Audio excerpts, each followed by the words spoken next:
Hello' everyone মোৰ অন্য এটা মিনি ব্লগলৈ আপোনালোকক স্বাগতম জনাইছোঁ। সকলোৰে ভালে চাগে, মোৰো ভাল বৰ্তমান।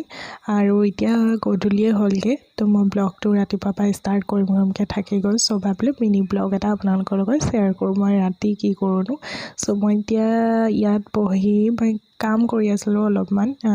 বেকগ্ৰাউণ্ডত গান লাগি থকাৰ কাৰণে মই মিউট কৰি দিব লগা হ'ল, ভইচ মেকঅভাৰ দিব লগা আছে, তাৰ কাৰণে বেয়া নাপাব। চ' মই কামখিনি কৰি লওঁ। এণ্ড ভণ্টি আজি ডিনাৰ বনাইছে, মই আপোনালোকক দেখাম ভিডিঅ'টো। এয়া ভণ্টি চিকেন বনাইছে, চিকেনখিনি তাই সৰু সৰুকৈ পিচ পিচকৈ কাটি লৈছে, যিহেতু দোকানত কাটি নিদিয়ে।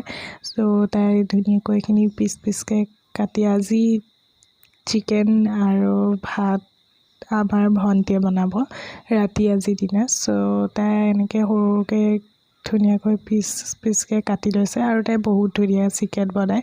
চ'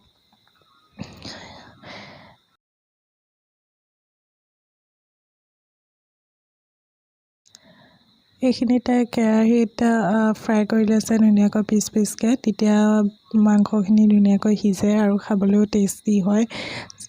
তাই এইখিনি কাম কৰি আছে আৰু এফালে কি কি মিট মছলা দিছে এইখিনি ক'বলৈ আহিছিলে। চ' তাইক সুধি আছিলোঁ, তো তাই কৈ আছিলে মানে মই পাকঘৰত যাব একদমেই টাইম পোৱা নাই, কাম কৰি আছিলোঁ আজি, মানে ঢেৰ কাম ওলালে। চ' তাই সেয়া বনাব গ'ল।